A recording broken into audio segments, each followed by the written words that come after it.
quan va arribar la transició i a principis dels anys 80,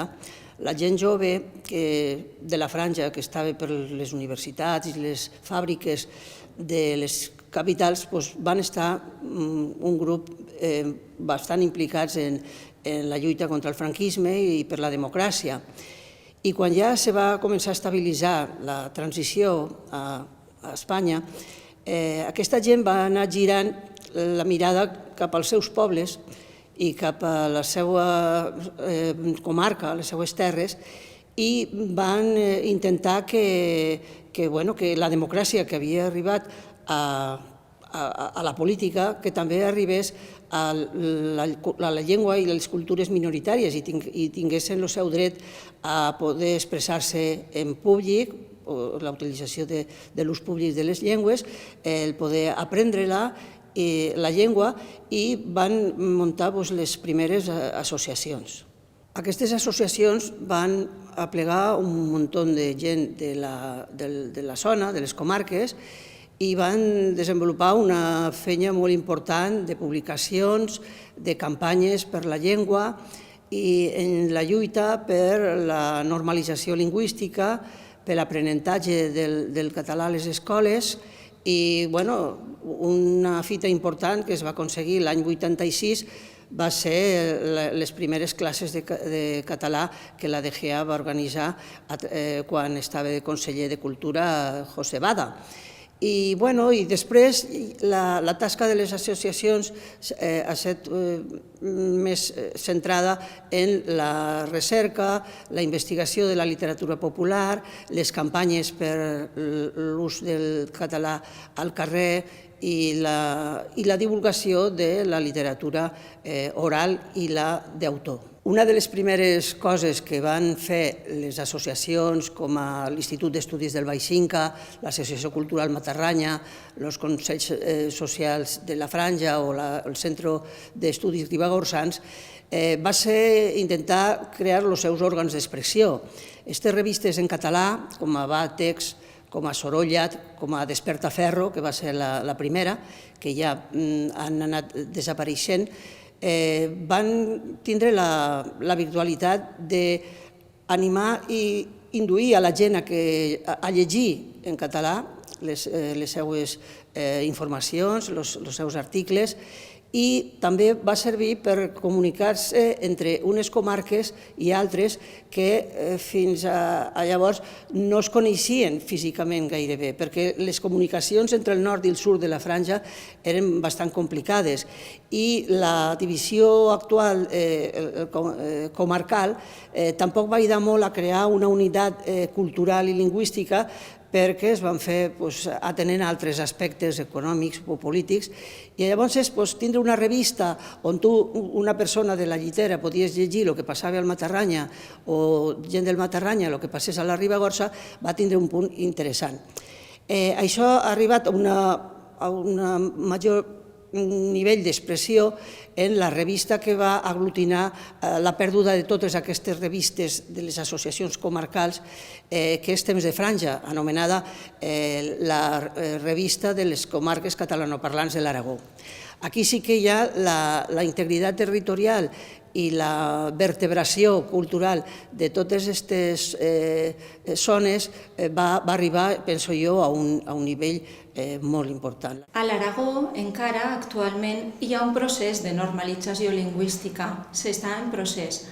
S'hauria de donar més impuls legalment des de l'administració, també per a protegir la nostra llengua i entendre que és històric, és un tema històric, que hi ha parlants i hi ha una història detrás, una cultura, i per tant s'ha de valorar.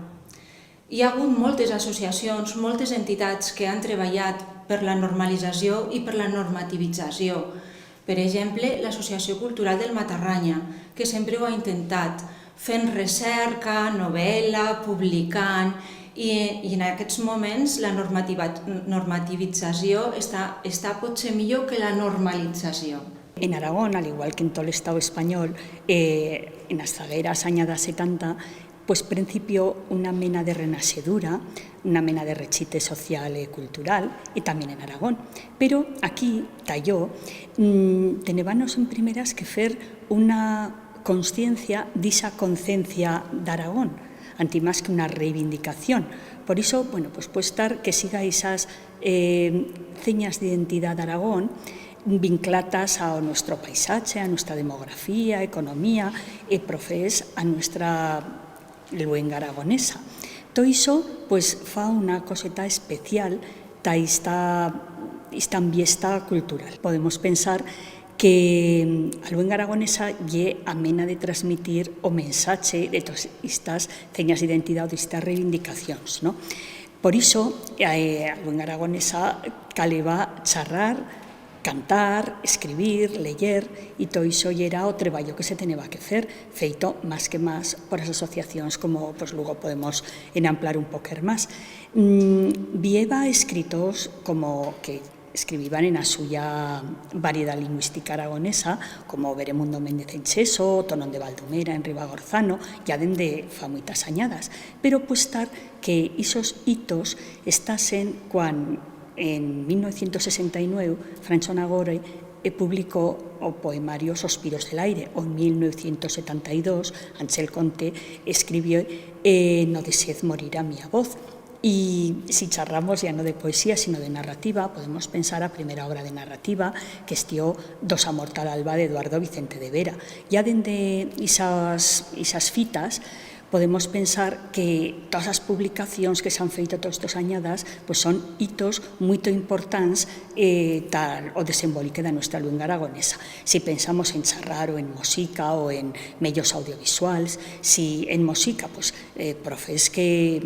o primer encuentro en 1973 da música popular en Zaragoza se cantó en aragonés, castellano e catalán de Aragón, pues estió moito importante con esos nombres de Pilar Garzón, Renaxer, La Bordeta, La Bullonera, Carbonell, que continuaron estando moito importantes, e tamén Tomás Bosque en catalán. Todo isto estió la lacet de todos esos grupos que agora pues fan toda esa música que fan as bandas de rock, o rap, a música popular. Podemos decir tamén que había una música lírica vocal tamén en aragonés. Y si charramos de teatro ou medios de comunicación ou medios audiovisuales, pues vía moitas collas de teatro moito nombradas, como Dingo Londango en Sotano, ou De que coda en Alto Galligo, e tamén charrando de esta producción audiovisual, de esas peliculetas, pues os primeros que facieron peliculetas en aragonés, como Roberto Rodés ou Carlos Baselga, e profes que todas as nuevas tecnologías agora pues son un mundo nuevo que se ubre a todas as posibilidades. E charrando das peliculetas non podemos olvidarnos de O bandido cucaracha, feita con moñacos, ou de a película de Lola Gracia,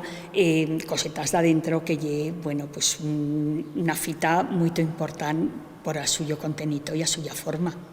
En primeira cal dicir que as asociacións, en todas estas 40 añadas, lo han feito todo o traballo, e dicir, han feito a faena de preservar, espardir, a mostranza de aragonés con os cursés, dinamización social, campañas de reivindicación como, por exemplo, la Aragonesta Escuela, que estió moito importante en esas añadas 80.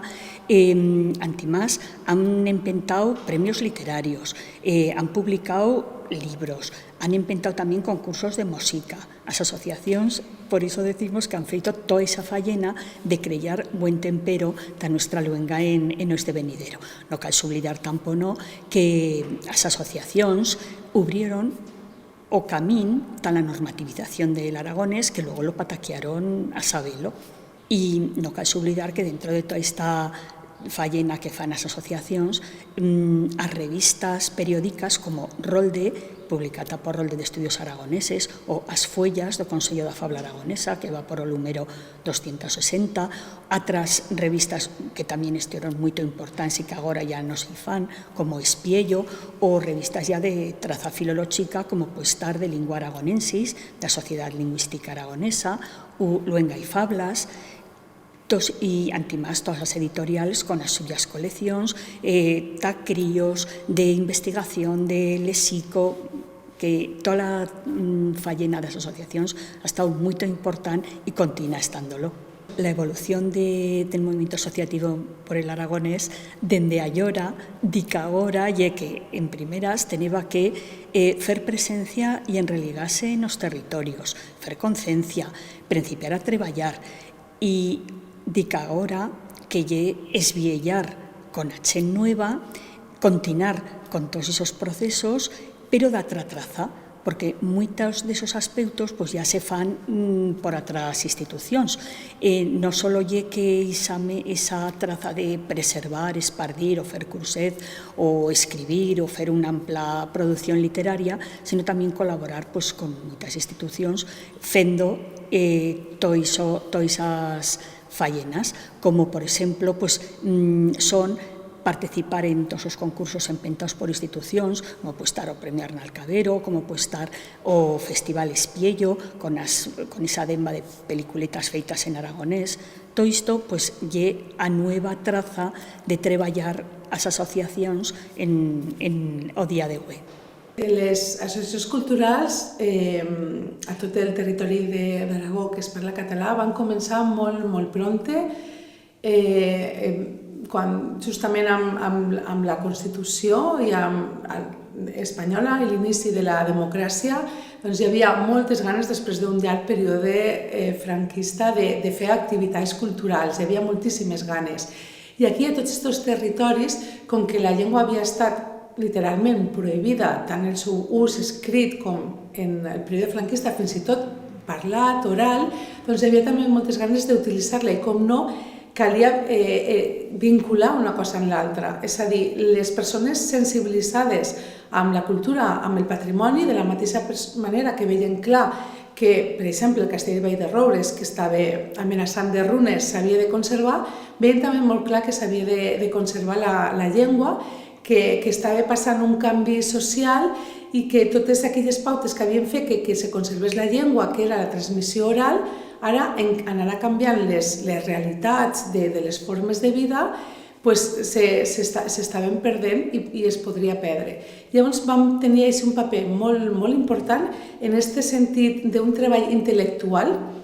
de recuperació de paraules antigues, de les formes de vida rurals que ara s'estaven canviant, en canviar tot això, de començar a escriure, de produir materials, de juntar-se 4 d'un poble i fer una revista explicant les històries d'aquell poble, el patrimoni, i amb tot aquest procés va entrar la llengua paral·lelament, conjuntament, i se van començar a trobar la gent de diferents pobles i van veure que tenien les mateixes inquietuds i que valia la pena unir-se per lluitar de tot això. Estem en un moment en el que moltes vegades aquestes persones eren les que havien emigrat a fora, perquè a tota la zona d'Aragó catalanoparlant és rural, havia patit un fort procés d'emigració cap a les grans ciutats i principalment cap a Barcelona, cap a Catalunya, i allí aquestes persones havien vist que parlaven la mateixa llengua i que allí sí que l'escrivien i en tornar i mantenir sempre el contacte amb el seu poble, van voler també fer això mateix aquí també. I se van començar a trobar i juntar-se i per això tenim moltes associacions que naixen, per exemple, l'Associació Cultural del Matarranya naix unint gent molt activa culturalment als seus pobles, que ja havien fet les seves associacions als seus pobles i que van veure que s'havien d'unir a nivell comarcal,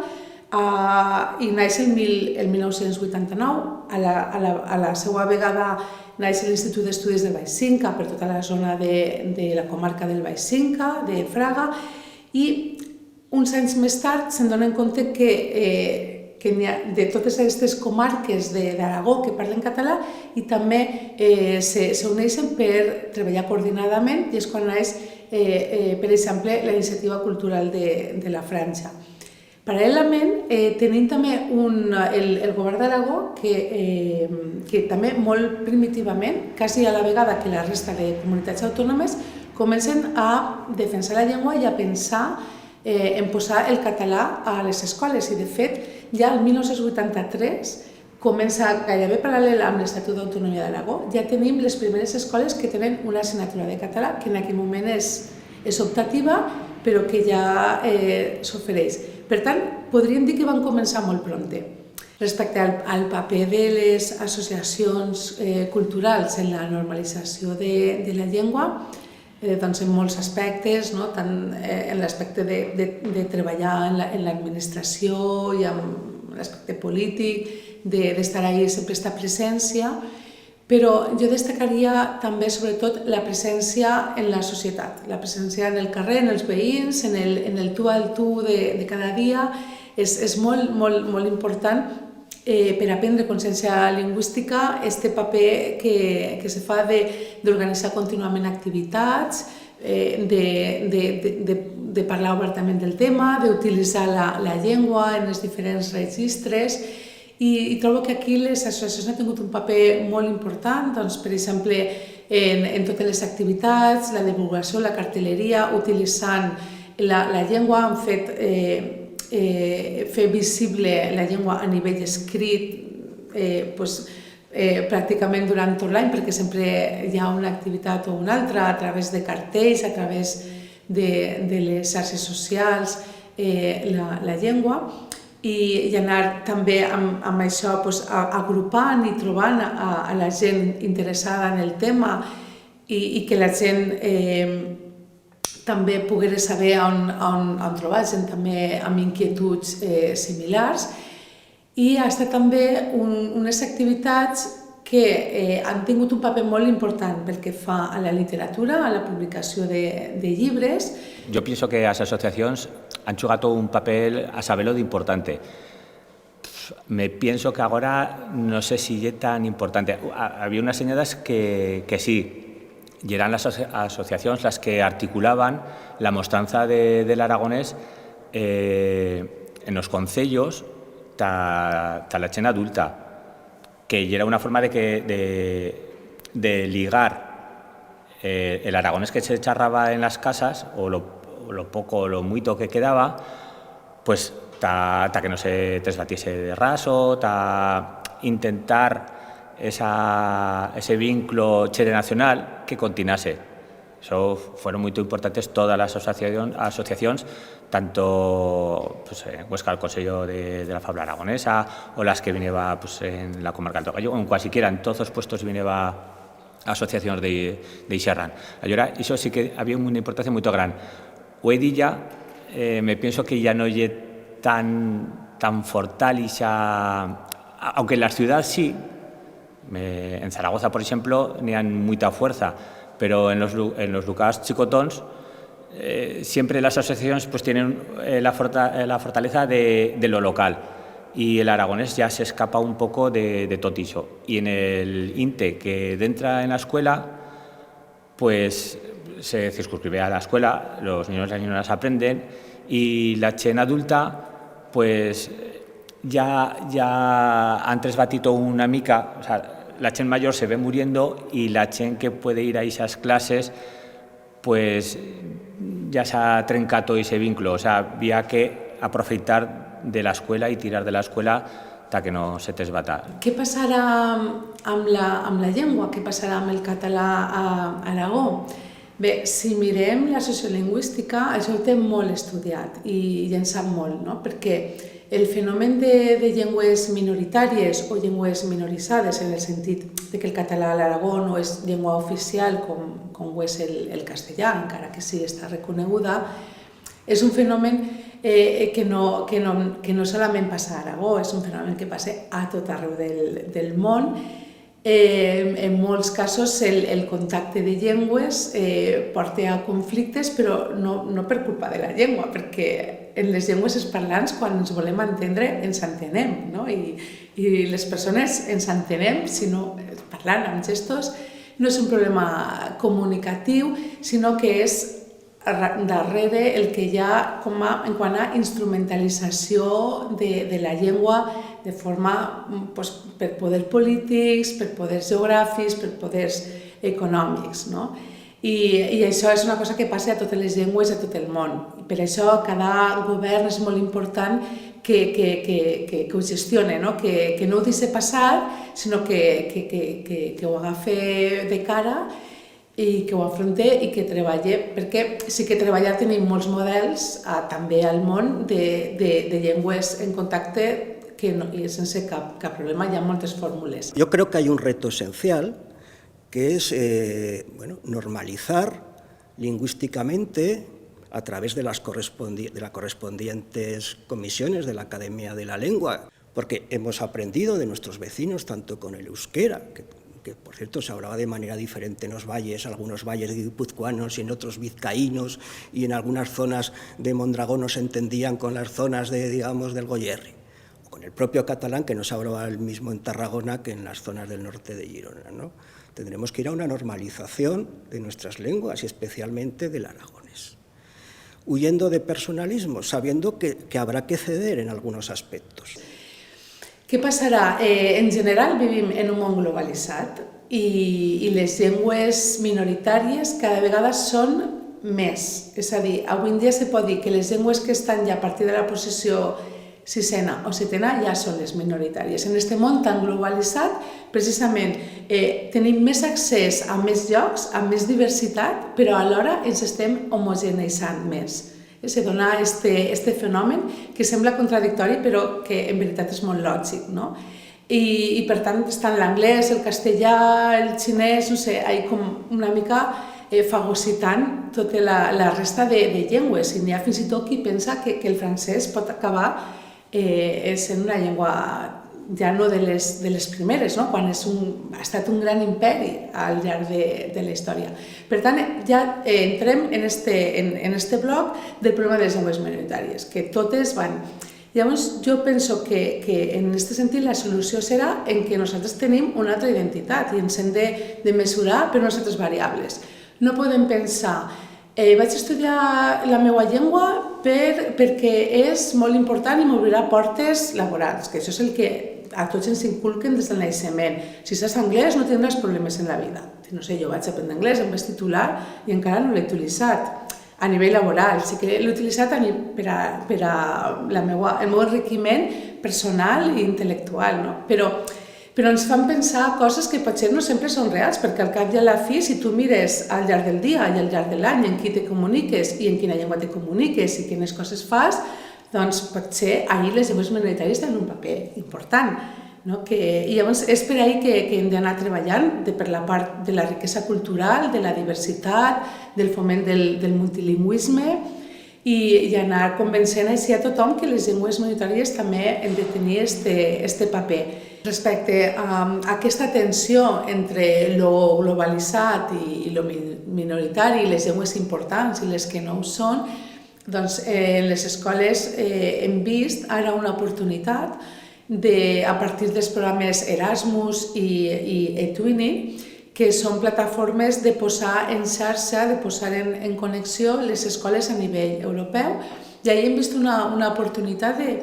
de treball també per donar aquesta consciència als alumnes de traure la seva llengua del seu àmbit estrictament local. És a dir, això que ells parlen també se parla en altres llocs d'Aragó i per això ens podem posar en contacte i és molt important. També se parla en altres llocs d'Espanya, en concret en total en 4 comunitats autònomes, i també se parla en altres llocs d'Europa perquè històricament tenim un fet comú que és la Corona d'Aragó, que va expandir la nostra llengua, sent Aragó el centre. I pensem que això és molt important perquè prenguen aquesta consciència lingüística més enllà de la importància instrumental de la llengua. I també un altre pas interessant és posar en contacte amb altres llengües minoritàries perquè coneguen també aspectes de sociolingüística, que vegin que és normal que en tots aquests temps que per motius polítics o geopolítics la llengua de prestigi ha estat una altra durant diversos segles,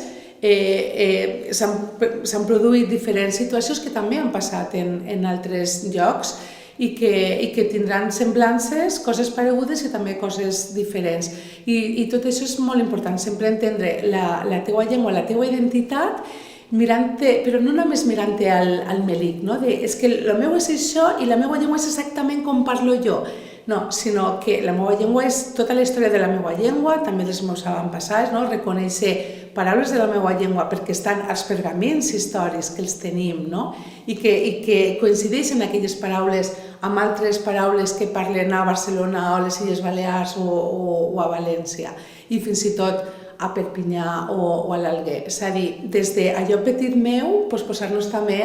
enfront davant del món és, jo penso que l'única solució per intentar que es conserven les llengües minoritàries. Tècnicament, jo penso que avui en dia és molt fàcil, és possible, perquè tenim moltes aplicacions, és molt fàcil fer un traductor simultani. Per tant, els problemes de comunicació no haurien de ser l'impediment. Penso que l'impediment està a les nostres barreres mentals, no? Que ens han posat ara aquesta cultura que tenim de fer aquelles coses que siguen d'aprofitar. De vegades potser hem de parar i dir, a veure, aprofitar el què, no? I que també serà molt important aprofitar qui soc jo, la meva cultura, la meva identitat i aquesta herència que tinc de tantes generacions que m'han precedit i que han conservat aquesta llengua per mi.